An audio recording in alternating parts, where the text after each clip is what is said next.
मुंबई, वो शहर जो कभी सोता नहीं। पर उस रात जैसे शहर भी डर के साए में जम सा गया था। रात के करीब 10:45 बजे इंपीरियल हाइट्स होटल की 17वीं मंजिल से एक खौफनाक चीख गूंजी, बचाओ! लोग बाहर भागे, पर जब तक कोई पहुंचा दरवाजा अंदर से बंद था।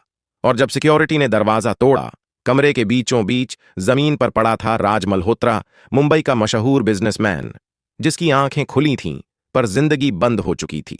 सिक्योरिटी घबरा गया, उसके पसीने छूटने लगे, और पड़ोसियों को तो जैसे बिलीव नहीं हो रहा था कि ये कैसे हो सकता है कि इस समय कोई कमरे के अंदर भी नहीं है और इतने बड़े बिजनेसमैन का अचानक खून हो जाता है। किसी को कुछ समझ में नहीं आ रहा था। 2 घंटे बाद होटल में कदमों की गूंज सुनाई दी। काला कोट, तेज नजरें और शांत आवाज ACP Vikrant Deshmukh, Mumbai crime investigation department, उनके साथ थे। इंस्पेक्टर आयशा, शार्प और एनालिटिकल, सब इंस्पेक्टर रोहित, जो हर चीज को प्रैक्टिकल नजर से देखता था, और forensic expert doctor Kabir Sharma, जो लैब से सीधे पहुंचा था। एसीपी कमरे में दाखिल हुआ। कमरे में सिर्फ 3 चीजें सबसे अजीब लगीं। पहला, टूटी हुई घड़ी 10:15 पर रुकी। दूसरा, कॉफी कप, लिपस्टिक का निशान। और तीसरा, टेबल पर पड़ा एक छोटा कागज जिस पर लिखा था, मिलने का वक्त बदल गया है।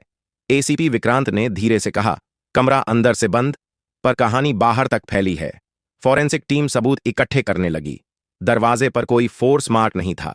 मतलब या तो कातिल अंदर से निकला नहीं, या फिर उसने बाहर निकलने के बाद दरवाजा लॉक किया, किसी चाबी या ट्रिक से। या हो सकता है किलर के पास इस रूम का कोई नकली चाबी हो। अभी फिलहाल कुछ समझ में नहीं आ रहा, लेकिन कोई कितना भी शातिर हो, उसे मैं पकड़कर इतनी कड़ी सजा दिलवाऊंगा कि उसकी 7 पुश्तें कभी क्राइम करने से पहले 10 बार सोचेगी। डॉक्टर कबीर ने लाश के पास झुककर कहा, सर, मौत का टाइम करीब 10:45 है, पर यह घड़ी देखिए, 10:15 पर टूटी। किसी ने जानबूझकर तोड़ी है। एसीपी, घड़ी क्यों तोड़ी गई? टाइम को गलत साबित करने के लिए? आयशा ने कहा, या फिर किसी ने इसे सिग्नल के तौर पर इस्तेमाल किया। राज मल्होत्रा, 42 साल का बिजनेसमैन, आरएम इंडस्ट्रीज नाम की बड़ी कंपनी का मालिक, बाहर से सम्मानित, अंदर से विवादित, कई लोगों से झगड़े, कॉम्पिटिटर्स, पार्टनर और यहां तक कि उसके अपने कर्मचारी। राज के बारे में लोग 2 बातें जरूर कहते थे, वो हर सौदा जीतता है और किसी पर भरोसा नहीं करता। जांच के शुरुआती 3 घंटे में 3 नाम उभरे। पहला, निशा मेहरा, राज की पर्सनल असिस्टेंट, राज के बहुत करीब, पर पिछले महीने दोनों में झगड़ा हुआ था। दूसरा, अंकित वर्मा, राज का बिजनेस पार्टनर, दोनों के बीच करोड़ों का विवाद था। तीसरा, रिया कपूर, राज की एक्स गर्लफ्रेंड, सुना गया था कि वो उसे ब्लैकमेल कर रही थी किसी पुरानी वीडियो से। एसीपी विक्रांत ने फाइल बंद करते हुए कहा, 3 नाम, 3 मकसद, पर सच सिर्फ एक। राज के ऑफिस से एक हार्ड ड्राइव गायब थी। उसमें कंपनी की सारी इनवॉइस, प्रोजेक्ट डिटेल्स और एक फोल्डर जिसका नाम था फीनिक्स डील्स। उस फोल्डर में शहर के कुछ बड़े अफसरों के ब्लैक मनी डील्स के सबूत थे। मतलब राज किसी बहुत बड़े खेल में फंसा था। आयशा ने रिपोर्ट दी, सर, ये ड्राइव किसी ने होटल से मेल की है, एक एनोनिमस ईमेल पर। और सर, वो मेल भेजा गया सीआईडी के आईपी एड्रेस से। कमरे में सन्नाटा छा गया। रोहित बोला, मतलब कोई अंदर का आदमी शामिल है? एसीपी की नजर गहरी हो गई। जुर्म अगर घर के अंदर से शुरू हो तो दीवारें भी गुनहगार लगने लगती हैं। पूरी रात चर्चा में गुजर गया, किसी को कुछ समझ में आ नहीं रहा था। उधर दूसरी तरफ ये न्यूज आग की तरह पूरे शहर में फैल चुकी थी। सभी अखबार और न्यूज चैनल में ये वारदात हेडलाइन में था। अगले दिन निशा को सीआईडी HQ बुलाया गया। वो थकी हुई और डरी हुई लग रही थी। एसीपी, रात से तुम्हारा रिश्ता सिर्फ प्रोफेशनल था? निशा, धीमे स्वर में, शुरू में था सर, पर बाद में थोड़ा पर्सनल हो गया, लेकिन वो बदल गया। एसीपी, बदल गया या किसी और के लिए बदल गया? निशा, रिया, वो वापस आ गई थी और राज फिर से उसके पीछे था। लेकिन सर, उस रात मुझे किसी ने होटल बुलाया था। एसीपी चौंका, किसी ने बुलाया? कौन? निशा, एक कॉल आया था, औरत की आवाज थी। उसने कहा कि राज खतरे में है और मुझे तुरंत आना होगा। एसीपी, और तुम चली गई? निशा, हाँ, लेकिन जब पहुंची तो दरवाजा बंद था। मैंने कई बार बेल दबाई पर किसी ने खोला नहीं। फिर मैं डर के मारे भाग गई। होटल का सीसीटीवी फुटेज चेक किया गया। वो दिखाता है रात 10:02 बजे एक औरत राज के कमरे में जाती है। वो काले कपड़ों में है, चेहरे पर मास्क, लेकिन उसकी चाल, हाइट और फिगर निशा जैसी लगती है। आयशा बोली, सर, ये तो साफ है, निशा झूठ बोल रही है। एसीपी शांत था। या फिर कोई निशा बनकर अंदर गई थी? डॉक्टर कबीर ने रिपोर्ट दी। कॉफी कप पर जो लिपस्टिक थी वो एक बेहद दुर्लभ शेड था, क्रिम्सन मिराज नाम का, जो सिर्फ एक ही ब्रांड बेचता है, और वो ब्रांड मुंबई में सिर्फ एक स्टोर पर उपलब्ध था। एसीपी ने आदेश दिया, स्टोर का फुटेज निकालो। स्टोर फुटेज में दिखा, 3 दिन पहले एक औरत ने वो लिपस्टिक खरीदी थी। उसने हुडी पहनी थी, लेकिन आवाज साफ रिकॉर्ड हुई, मुझे ये शेड जल्दी चाहिए, किसी को गिफ्ट देना है। वो आवाज रिया की थी। सीआईडी टीम ने रिया को ट्रेस किया। वो एक पेंट हाउस में रह रही थी। जैसे ही उसे गिरफ्तार किया गया, उसने शांति से कहा, आप गलत आदमी को पकड़ रहे हैं एसीपी। डॉक्टर कबीर ने डीएनए टेस्ट किया और रिपोर्ट ने सबको हिला दिया। असली रिया तो 6 महीने पहले मर चुकी थी। तो ये जो औरत रिया कपूर बनकर जी रही थी, वो कौन थी? एसीपी ने उसकी आंखों में देखा और बोला, अब खेल शुरू हुआ है। जितनी आसानी से हम इस केस को हैंडल करना चाह रहे हैं, ये केस उतनी ही कॉम्प्लिकेटेड होती जा रही है। हमें हर एक पॉइंट पर ध्यान से काम करना होगा। हर एक सबूत को एक दूसरे से कनेक्ट करो। कहीं ना कहीं हम कातिल तक पहुंच ही जाएंगे। रात के 2 बजे सीआईडी ऑफिस में सिर्फ एक लाइट जल रही थी। एसीपी अपनी कुर्सी पर बैठा था। फाइलें फैली हुई थीं, दीवार पर केस बोर्ड, राज की फोटो, लिपस्टिक, टूटी घड़ी और नकली रिया की तस्वीर। आयशा अंदर आती है। सर, कुछ अजीब मिला है। राज की फिंगरप्रिंट्स में किसी और की प्रिंट्स ओवरलैप हो रही हैं। मतलब किसी ने मरने के बाद उसकी उंगलियां पकड़ी हैं। एसीपी धीरे से कहता है, मतलब कातिल ने सिर्फ मारा नहीं, मौत के बाद भी कहानी लिखी है।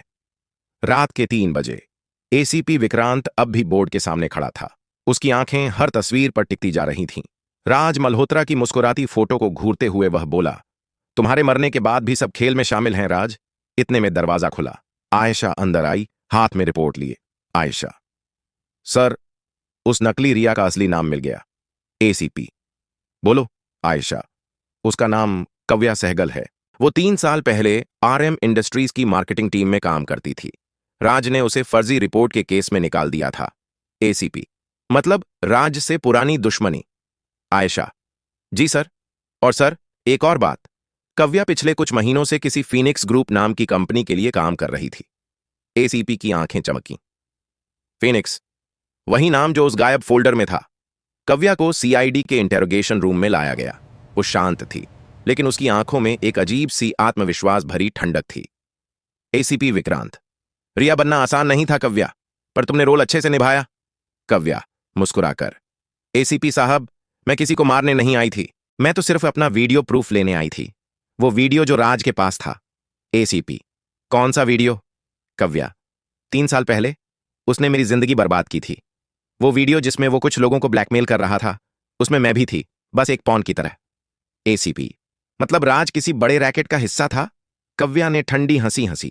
राज सिर्फ खिलौना था एसीपी, डोर किसी और के हाथ में थी। एसीपी गंभीर हुआ, और वो डोर अब हमारे हाथ लगनी चाहिए। फॉरेंसिक टीम को राज का पुराना मोबाइल मिला, जो होटल के कमरे में छिपा हुआ था, दीवार की पेंटिंग के पीछे एक छोटे से कैविटी में।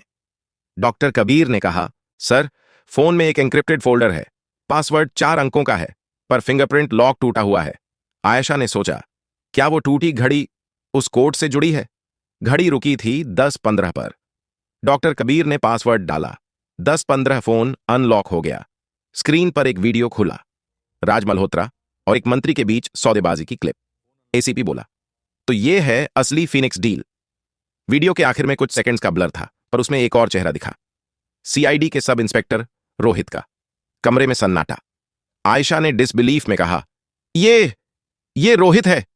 एसीपी ने फोन टेबल पर रखा। उसकी नजरें ठंडी हो गईं। मैंने शक तो पहले ही किया था, क्योंकि हर बार जब हम एक कदम आगे बढ़े, कातिल एक कदम और आगे निकल गया। अगले ही पल एचक्यू में अलर्ट बजा। रोहित गायब था, उसका फोन स्विच ऑफ, उसका घर खाली। आयशा ने चुपचाप कहा, सर, क्या वो भी कातिलों के साथ है? एसीपी, नहीं, वो कातिल नहीं, वो किसी और के लिए सफाई कर रहा है। डॉक्टर कबीर दौड़ते हुए आया। सर, सीसीटीवी में दिखा है, रोहित ने फॉरेंसिक लैब से कुछ फाइल्स निकाली हैं। एसीपी ने शांत स्वर में कहा, अब खेल डेंजरस जोन में पहुंच चुका है। गाइस, मैं एसीपी विक्रांत देशमुख। इस राज मल्होत्रा के मर्डर केस को मैं हैंडल कर रहा हूं, लेकिन आपके सपोर्ट के बिना कातिल तक पहुंचना असंभव है। इसलिए गाइस, अगर अभी तक कहानी आपको पसंद आई है तो प्लीज इस चैनल को सब्सक्राइब करें, वीडियो को लाइक करें। आपका हर एक लाइक हमें मोटिवेट करता है। और कमेंट में आप कहां से इस वीडियो को देख रहे हैं वो भी बताएं। हमारे इस नए चैनल को आपकी सपोर्ट की जरूरत है। अब कहानी में आगे बढ़ते हैं। रात को एसीपी विक्रांत ने कव्या से मिलने का निर्णय लिया। सीआईडी क्वार्टर में नहीं, बल्कि जेल के भीतर एक अलग इंट्रोगेशन सेल में। कव्या ने एसीपी को देखते ही कहा, आपको जो चाहिए मैं दे सकती हूं। एसीपी, तुम्हारे पास क्या है? कव्या ने मुस्कुराकर कहा, एक नाम, वो नाम जिसने राज की हत्या की साजिश रची और अब रोहित को भी खत्म करेगा। एसीपी, कौन? कव्या ने धीरे से कहा, फीनिक्स ग्रुप का मुखिया अंकित वर्मा। एसीपी का माथा झुक गया। राज का बिजनेस पार्टनर? कव्या ने हंसते हुए कहा, हां, वही आदमी जो तुम्हें हर सबूत पर शक दिला रहा था। अब तक जो भी हुआ, उससे ऐसा लगा कि शायद कातिल बहुत जल्द ही पकड़ लिया जाएगा, लेकिन अभी भी कातिल 2 कदम आगे चल रहा था।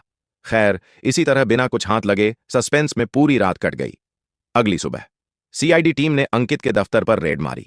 कंप्यूटर, लैपटॉप, हार्ड ड्राइव सब जब्त। अंकित को पूछताछ के लिए लाया गया। वो शांत था, इतना शांत कि जैसे उसे पहले से पता था कि ये दिन आएगा। एसीपी, राज ने तुम्हारे खिलाफ कई सबूत इकट्ठे किए थे, क्यों मारा उसे? अंकित धीरे स्वर में, कभी कभी इंसान को खुद की जान बचाने के लिए दोस्त की बलि देनी पड़ती है। एसीपी, पर राज के पास जो फाइलें थीं वो तो सरकार तक हिला देती। अंकित बोला, वो फाइलें अब मेरे पास नहीं हैं एसीपी, और जिस दिन वो सामने आएंगी इस शहर के कई चेहरे बेनकाब होंगे। एसीपी, मतलब अब भी कोई तीसरा खिलाड़ी है? अंकित मुस्कुराया, हां एसीपी, और वो तुम्हारे ही बहुत करीब है। एसीपी और टीम अंकित के कनेक्शंस ट्रैक करने निकलते हैं। रास्ते में कॉल आता है, सर, रोहित की गाड़ी समुद्र किनारे जली हुई मिली है। सब हैरान। गाड़ी में कोई बॉडी नहीं थी, सिर्फ जले हुए आईडी कार्ड और एक पेनड्राइव। पेनड्राइव को लैब में डाला गया, उसमें एक ऑडियो रिकॉर्डिंग थी। एसीपी सर, अगर आप ये सुन रहे हैं तो इसका मतलब है मैं मर चुका हूं। अंकित ही नहीं, किसी और ने यह सब रचा है, और वो कोई बाहरी नहीं, सीआईडी के अंदर का ही शख्स है। आयशा का चेहरा सफेद पड़ गया। एसीपी ने धीरे से कहा, यानी गद्दार सिर्फ रोहित नहीं था। एसीपी और टीम ने फीनिक्स ग्रुप के पुराने डेटा को खंगाला। हर फाइल में सरकारी अफसरों के नाम थे, पर एक कोड बार बार रिपीट हो रहा था, VX-19।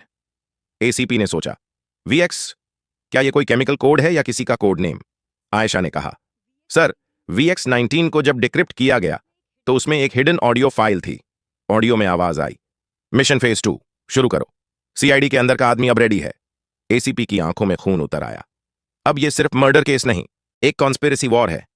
रात के 12 बज रहे थे। एसीपी अकेला अपनी गाड़ी में बैठा था। फोन बजा, अननोन नंबर। आवाज, एसीपी विक्रांत, तुम्हारे अपने लोगों पर भरोसा मत करना, क्योंकि अगला शिकार तुम खुद हो। लाइन कट गई। एसीपी ने शीशे में अपनी परछाई देखी। सच के इतने करीब आ गया हूं कि अब सच भी डरने लगा है। सीआईडी टीम को रोहित की जली हुई कार मिली थी, लेकिन बॉडी नहीं। 2 दिन बाद रात को सीआईडी मुख्यालय के सीसीटीवी में एक परछाई दिखी। एक आदमी छत पर चढ़ रहा था। जब सिक्योरिटी ने पकड़ने की कोशिश की, वो आदमी मुड़ा और सबके होश उड़ गए। वो रोहित था, पर उसकी आंखों में अब वो पुरानी चमक नहीं थी, सिर्फ डर और पछतावा। एसीपी विक्रांत सामने बैठा था। रोहित कांपती आवाज में बोला, सर, मैंने गद्दारी नहीं की, मजबूरी थी। एसीपी, मजबूरी या लालच? रोहित, फीनिक्स ग्रुप ने मेरे भाई को किडनैप किया था। अगर मैं उन्हें सीआईडी की जानकारी नहीं देता तो वो उसे मार देते। आयशा ने कहा, तो तुमने अपने ही विभाग के खिलाफ काम किया? रोहित ने सिर झुका लिया। मैंने राज की हत्या नहीं की सर, मैंने तो बस डाटा ट्रैक छिपाया। असल कातिल कोई और है। एसीपी, कौन? रोहित ने डरते हुए कहा, सर, वो सीआईडी के अंदर ही है, वो आपके सबसे भरोसेमंद आदमी में से एक है। एसीपी की आंखें ठंडी हो गईं।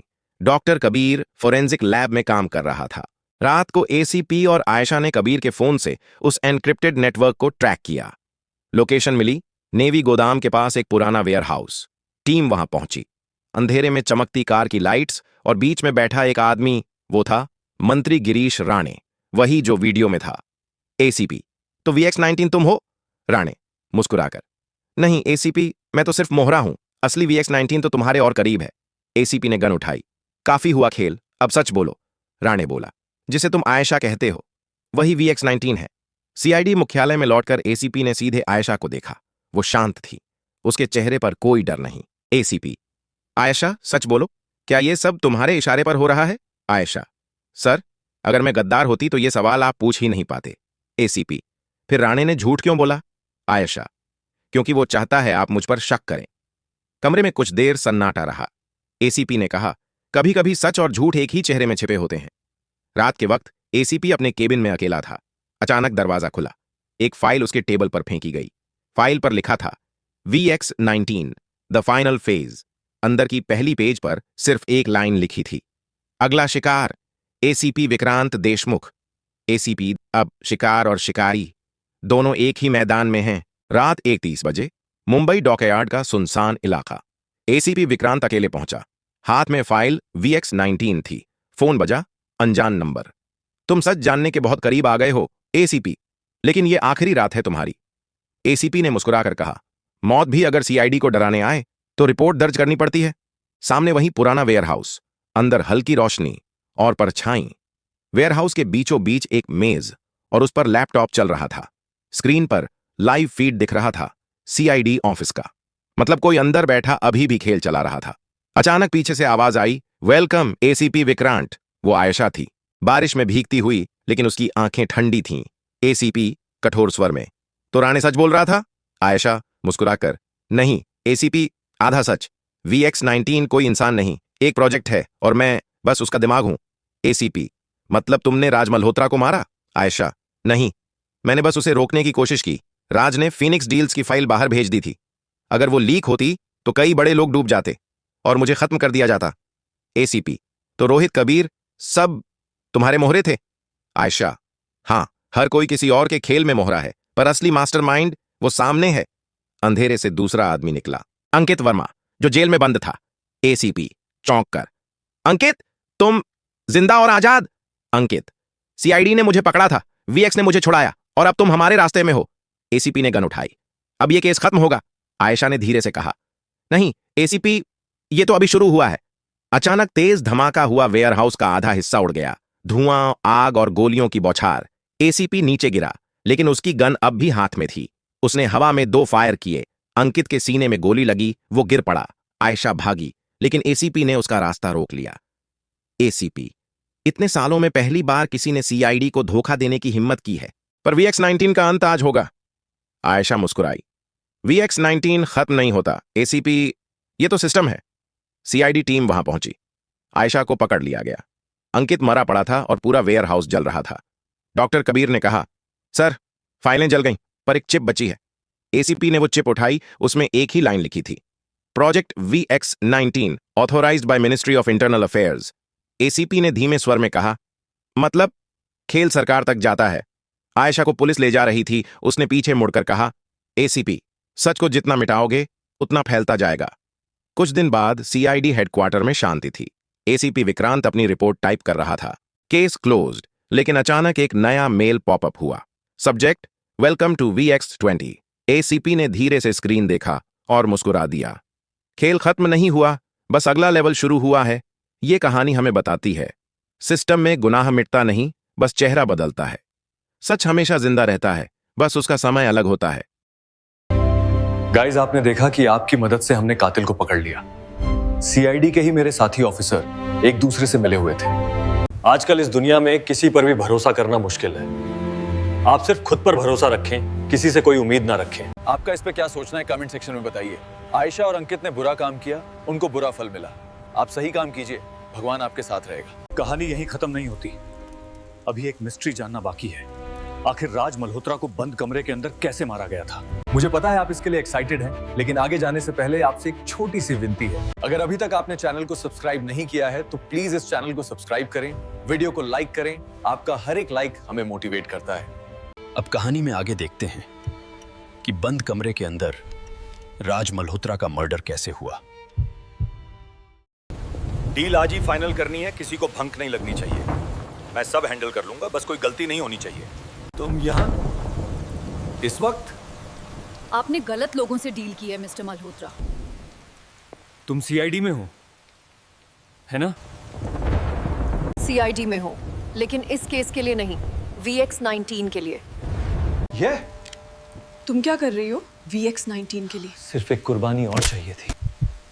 कभी कभी सच्चाई छुपाने के लिए सिस्टम खुद ही गुनाह करता है। VX-19 खत्म नहीं होता, ये तो सिस्टम है। ओके गाइज, तो भाई यार कैसा लगा वीडियो? आई होप आप सबको काफ़ी ज़्यादा पसंद आया होगा सभी लोगों को, क्योंकि बहुत सारी मेहनत मैंने की हुई है और आपने देखा कि हर एक मसाला, हर एक मिक्सचर जो कि एक वीडियो में चाहिए और सस्पेंस वीडियो में, वो मैंने क्रिएट किया हुआ है। बहुत सारी स्क्रिप्टेड लाइनों को मैंने खुद से ऐड किया हुआ है, जितनी भी डायलॉग डिलीवरीज है, कुछ मेरी लाइनें हैं, कुछ मैंने चैट जीपीटी से लिया हुआ है और वीडियो बनाने के लिए गूगल Veo 3 का इस्तेमाल किया है।